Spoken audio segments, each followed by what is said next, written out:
उद्या श्रावणातील अत्यंत पहिला आणि विशेष श्रावणी शनिवार आहे. हिंदू धर्मशास्त्रानुसार आणि सनातन परंपरेत श्रावण महिन्यातील प्रत्येक दिवसाचे एक वेगळे महत्त्व आहे. पण जेव्हा श्रावण महिन्यात शनिवार येतो तेव्हा हा दिवस अत्यंत दुर्मिळ आणि अलौकिक योगाने परिपूर्ण बनतो. श्रावण महिना हा पूर्णपणे देवाधिदेव महादेव भगवान शिवांना समर्पित असतो. तर शनिवार हा न्यायाचे देवता, कर्मफळदाता शनिदेव यांचा मानला जातो. पौराणिक कथेनुसार शनिदेव हे भगवान शिवाचे परम शिष्य आणि भक्त आहेत. शनिदेवांनी भगवान शिवाची कठोर तपश्चर्या करून त्यांच्याकडून ग्रहांचे न्यायाधीश होण्याचे वरदान प्राप्त केले होते. त्यामुळे जेव्हा आपण श्रावणी शनिवारी पूजा किंवा उपाय करतो तेव्हा महादेव आणि शनिदेव या दोघांचेही अथांग कृपा आपल्याला एकाच वेळी प्राप्त होते. ज्या लोकांच्या आयुष्यात सतत अडचणी येत आहेत, ज्यांच्यावर शनीची 7.5 ढैया किंवा राहू-केतूचा महादोष सुरू आहे किंवा ज्यांच्या घरात नकारात्मकता आणि आजारपण पसरलेले आहेत, त्यांच्यासाठी हा श्रावणी शनिवार एखाद्या संजीवनीसारखा मानला जातो. या दिवशी मनापासून केलेली भक्ती, योग्य शास्त्रीय उपाय माणसाचे आयुष्य पूर्णपणे बदलून टाकण्याची ताकद ठेवतात. आता आपण पाहूया उद्याच्या या पवित्र दिवशी सकाळी उठल्यापासून भगवान शिव आणि शनिदेवांची पूजा कशी करावी, जेणेकरून पूजेचे पूर्ण फळ आपल्याला लाभेल. उद्या सकाळी ब्रह्ममुहूर्तावर किंवा सकाळी लवकर उठून स्नान करावे. स्नान करत असताना स्वच्छ वस्त्रे परिधान करावे. आधी घरातील देवाऱ्यात दिवा लावून पूजेचा संकल्प करावा. त्यानंतर जवळच्या शिवमंदिरात जावे. शिवमंदिरात जाऊन सर्वात आधी तांब्याच्या तांब्यात शुद्ध पाणी, थोडेसे गंगेचे पाणी आणि कच्चे दूध मिसळून शिवलिंगावर ओम नमः शिवाय या मंत्राचा उच्चार करत हळूवारपणे जलाभिषेक करावा. महादेवाला पांढरी फुले, अक्षदा, भस्म, आकड्याची फुले आणि मुख्यत्वे 5 किंवा 11 बेलपत्रे अर्पण करावीत. बेलपत्र वाहताना ते कुठेही फाटलेले नसावे याची काळजी घ्यावी आणि त्यावर चंदन आणि ओम किंवा राम लिहिल्यास ते अधिक फलदायी ठरते. यानंतर महादेवाची आरती करावी. महादेवाची पूजा पूर्ण झाल्यानंतर शनिदेवांच्या पूजेकडे वळावे. जर जवळपास शनिदेवांचे मंदिर असेल तर तिथे जाऊन शनिदेवांच्या शिलामूर्तीला मोहरीच्या तेल जे आहे तर ते अर्पण करावं. त्यांना काळे तीळ, काळे उडीद आणि काळे कापड अर्पण करावे. जर मंदिर नसेल तर घरीच शनिदेवांचे जर तुमच्याकडे फोटो वगैरे असेल तर त्याचा पूजा करावी. पण शक्यतो आपण घरामध्ये शनिदेवांचा फोटो वगैरे ठेवत नाही, हे लक्षात ठेवा. त्या दिव्यात 2 ते 3 काळे तीळ टाकावे. या दिवशी ओम शनेश्वराय नमः किंवा हनुमान चालीसाचे पठण करावे. अत्यंत शुभ मानले जाते, कारण हनुमानजींच्या भक्तांना शनिदेव कधीही त्रास देत नाही. श्रावणी शनिवारी शिव आणि शनिदेवाची अशी एकत्रित पूजा केल्याने मानवी जीवनात अद्भुत आणि चमत्कारिक बदल घडून येतात. सर्वात पहिला फायदा म्हणजे ज्याच्या कुंडलीतील शनिदोष, 7.5 किंवा ढैया चालू आहे त्यांचा मानसिक त्रास आणि कामातील अडथळे लगेच कमी होतात. शनिदेवांचा प्रकोप शांत होऊन त्यांची कृपादृष्टी तुमच्यावर राहते. दुसरा फायदा म्हणजे महादेवांच्या कृपेने तुमच्या घरातील आजारपण दूर होते. कुटुंबातील सदस्यांना दीर्घायुष्य आणि उत्तम आरोग्य लाभते. तिसरा फायदा असा की जर तुमची कामे अंतिम टप्प्यात येऊन बिघडत असतील, नोकरी किंवा व्यवसायात वारंवार अपयश येत असेल तर आर्थिक मार्ग खुले होतात आणि अडकलेले पैसे परत मिळण्याची शक्यता निर्माण होते. तसेच घरातील नकारात्मक ऊर्जा, क्लेश आणि गृहकलेश पूर्णपणे नष्ट होऊन घरात शांती, समृद्धी आणि आनंदाचे वातावरण निर्माण होते. या दिवशी पूजेव्यतिरिक्त काही सोपे पण प्रभावी उपाय केल्यास त्याचे फळ हजारो पटीने वाढते.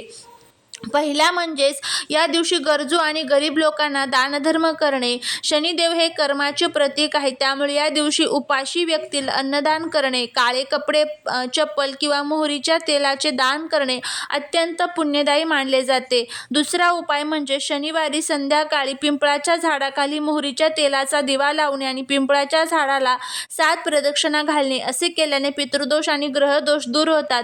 तिसरा उपाय म्हणजे काळ्या कुत्र्याला किंवा कावळ्याला तेलाची पोळी खायला देणे. या सोप्या उपायांमुळे आयुष्यातील कठीण प्रसंगावर सहज मात करता येते आणि नशिबाची साथ मिळू लागते.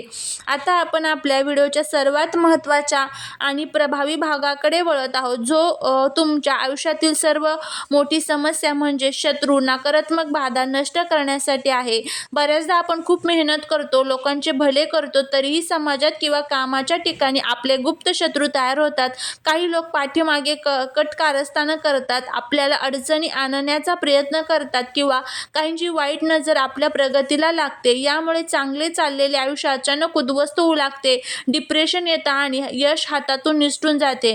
जर तुम्हाला वाटत असेल की तुमच्या आयुष्यातून सर्व गुप्त शत्रू, तुमचे वाईट चिंतणारे लोक, वाईट नजरेचा प्रभाव कायमचा संपून जावा, तर शास्त्रात शनिवारी करायचा स्नानाचा एक अत्यंत दुर्लभ आणि चमत्कारिक उपाय सांगितले आहे. हा उपाय केल्याने तुमच्या शरीराभोवती आणि आभाभोवती एक अशा अलौकिक ऊर्जेचे संरक्षण कवच तयार होते, ज्याला कोणतेही शत्रू किंवा वाईट शक्ती भेद करू शकत नाही. शत्रूने तुमच्या विरुद्ध रचलेले प्रत्येक कारस्थान त्याच्यावर उलटते आणि तो स्वतःहून पराभूत होतो. हा उपाय एकाच दिवसात आपल्याला प्रभाव दाखवण्यास सुरुवात करतो, ज्यामुळे तुम्हाला कामात आत्मविश्वास येतो, वाईट स्वप्ने पडणे बंद होतात आणि विजयाचा मार्ग सुकर होतो. आता हा अत्यंत सोपा आणि शक्तिशाली उपाय करण्यासाठी तुम्हाला उद्या सकाळी अंघोळ करताना तुमच्या अंघोळीच्या पाण्यात फक्त 2 विशेष वस्तू टाकायच्या आहेत, ज्यामध्ये पहिली वस्तू म्हणजे काळे तीळ आणि दुसरी वस्तू म्हणजे 3 ते 4 थेंब तुम्हाला शुद्ध मोहरीचे तेल टाकायचे आहे. उद्या सकाळी अंघोळीचे पाणी घेतल्यानंतर त्यात थोडेसे काळे तेल टाका, त्यानंतर 3 ते 4 थेंब मोहरीचे तेल टाका. यानंतर हाताने पाणी स्वच्छ ढवळून घ्या. ओम शनशनेश्वराय नमः किंवा ओम नमः शिवाय या मंत्राचा मनातल्या मनात जप करत स्नान करा. काळे तीळ हे शनिदेवाचे मुख्य द्रव्य मानले जातात, जे तुमच्या शरीरातील आणि मनातील सर्व नकारात्मक ऊर्जा, वाईट स्पंदने शोषून घेतात. तर मोहरीचे तेल हे शनिदेवांच्या उग्र रूपाला शांत करते आणि शत्रूवर विजय मिळवण्यासाठी मदत करत असते. अंघोळ झाल्यानंतर ते पाणी शरीरावरून वाहून गेल्यानंतर तुमच्यातील संपूर्ण नकारात्मकता नष्ट होते. हा 1 दिवसाचा उपाय उद्याच्या पहिल्या श्रावणी शनिवारी प्रत्येकाने नक्की करा आणि भगवान शिव आणि शनिदेवाचा आशीर्वाद प्राप्त करा. अशा पद्धतीने आपल्याला हा उपाय जो आहे तर तो करायचा आहे. त्याचबरोबर या दिवशी अजून काही छोटे छोटे उपाय जे आहेत तर ते करायचे आहे, ज्यामध्ये तुम्हाला उद्या घरामध्ये हनुमान चालीसाचं पठण करायचं आहे. त्याचबरोबर घरामध्ये उद्या तुम्हाला रामरक्षा स्तोत्रमचं पठण करायचं आहे.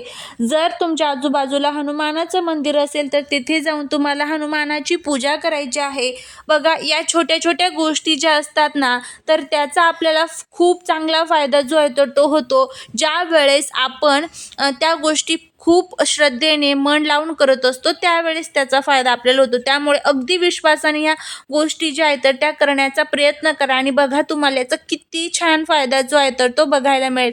आणि त्याचबरोबर या दिवशी आपल्या संध्याकाळी घराचा जो मुख्य दरवाजा आहे तर त्या ठिकाणी एक दिवा लावा, त्यामध्ये काळे तीळ टाका. यामुळे सुद्धा आपल्याला चांगला फायदा जो आहे तर तो बघायला मिळतो. अंघोळीच्या पाण्यामध्ये ह्या वस्तू टाकत असताना सकाळीचा हा उपाय लवकरात लवकर करण्याचा प्रयत्न करा. बघा, सकाळची जी अंघोळ असते तर ती म्हणजेच ब्रह्ममुहूर्तामध्ये ज्यावेळेस आपण अंघोळ करतो त्यावेळेस त्याचे खूप चांगले फायदे हे आपल्याला होत असतात. त्यामुळे शक्यतो करून सकाळी लवकरात लवकर हा उपाय करण्याचा प्रयत्न करा. पण नाही टाईम तर मग तुम्ही संध्याकाळी जेव्हा तुम्हाला वेळ भेटेल किंवा सकाळी जेव्हा तुम्ही हा उपाय करत असाल तर अंघोळ करत असाल तर तेव्हा तुम्ही हा उपाय जो आहे तर तो आवर्जून करण्याचा प्रयत्न करा आणि बघा तुम्हाला याचा किती छान, किती सुंदर असा अनुभव जो आहे तर तो यायला सुरुवात होईल. आपल्या उपायांसोबतच आपल्याला आपल्या कष्टाची सुद्धा गरज असते. कष्ट करा, उपाय करा, सेवा करा, नक्कीच तुम्हाला खूप चांगला अनुभव येईल. झालेली सेवा महाराजांच्या चरणी रुजू करते. जर तुम्हाला हा व्हिडिओ आवडला असेल तर लाईक, शेअर आणि सबस्क्राईब करा. कमेंटमध्ये ओम शनशनेश्वराय नमः लिहायला विसरू नका आणि त्याचबरोबर हा व्हिडिओ तुमच्या मित्रपरिवाराबरोबर नक्की शेअर करा. भेटूया पुढच्या एका छानशा नवीन व्हिडिओत एका नवीन माहितीसोबत. तोपर्यंत सर्वांना श्री स्वामी समर्थ.